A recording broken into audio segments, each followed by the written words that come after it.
When do you make yourself be smaller? I cannot believe that I'm even asking this question, but that's something that has been on my mind this week. When do you, Doris, when do you, John, Adam, anybody who's here listening to me, when do you make yourself smaller? So, hello, everybody. For those who don't know, every Monday morning, I do something of service to others, but also service to me.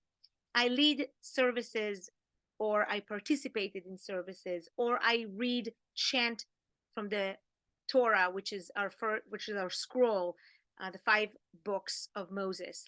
And I do it every single Monday. I started it in November of 2021, and every single Monday at 7:15 a.m., I will show up at the synagogue and I will participate in the morning services.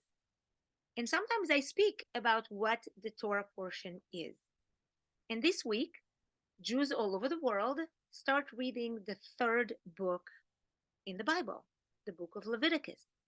So I'm not going to get into a religious talk, so do not worry. But I learned something from reading the source.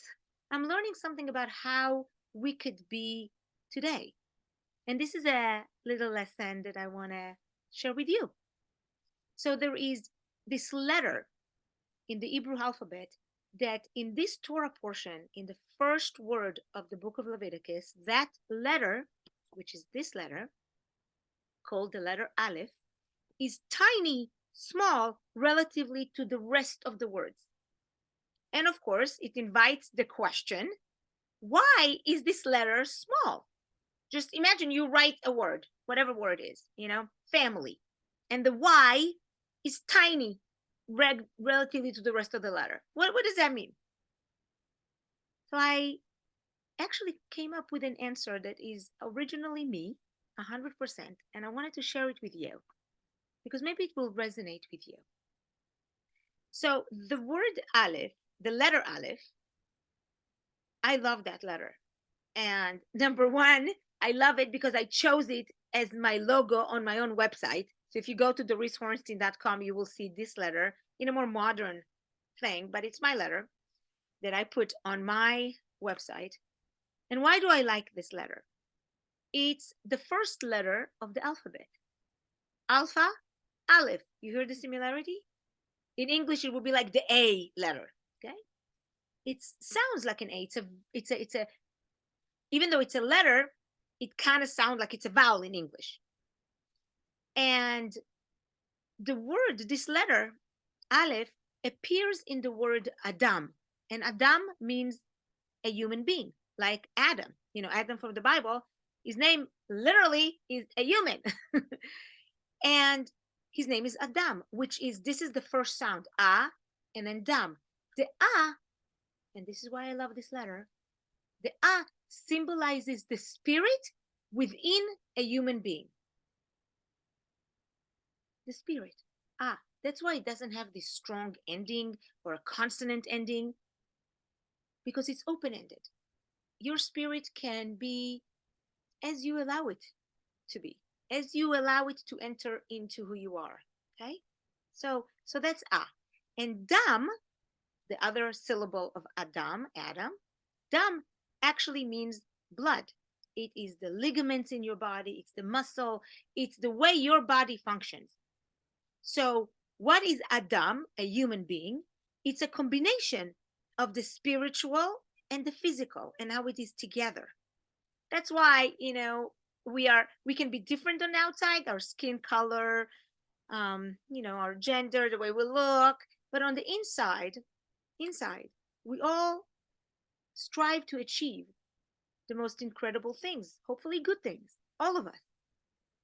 I want to believe that. I want to believe that really we want to do good in the world. Yes, there are those who went astray, but I think the majority of humanity wants to do good in the world. So this letter, Aleph, is tiny. Why is it tiny on the first word in the book of Leviticus? So a little bit of knowledge about the book of Leviticus. The book of Leviticus is all about bringing sacrifices to God. It's all about what will we sacrifice, what are the animals, what kind of products we sacrifice. It's all about sacrifice. Now, what is really a sacrifice in the biblical terms? It's coming close to God. That's actually the meaning of the word sacrifice in Hebrew. It's korban, which means coming close to. So you're coming close to God. I want you to think about coming close to the spirit or coming close with another human being or building a relationship of closeness. What happens to the Aleph? The Aleph represents the spirit in each and every person, the godly essence in us. And I think what it means to have it small is when you sacrifice, when you come closer, when you try to build a relationship of closeness, either with the Almighty or with another human being, be a little bit modest, be a little bit small, but not small in don't value yourself. No, small in the sense of you do not always have to show up and show every world all the time how great you are, but to have a moment to allow other people to come, or maybe have the spirit of that which is outside of us come in. So I think when we come to have a korban, a sacrifice, coming close to, as we're gifting ourselves, also remembering humility and stepping a little bit back. Not to be behind, but just a little bit back. And I think that's the message for today. In what way can you make yourself a tiny smaller so that other things can come in a bigger way? That is the message for today. I hope everyone is going to have a blessed time this weekend. Whatever you do, make it the best that you can. Bye.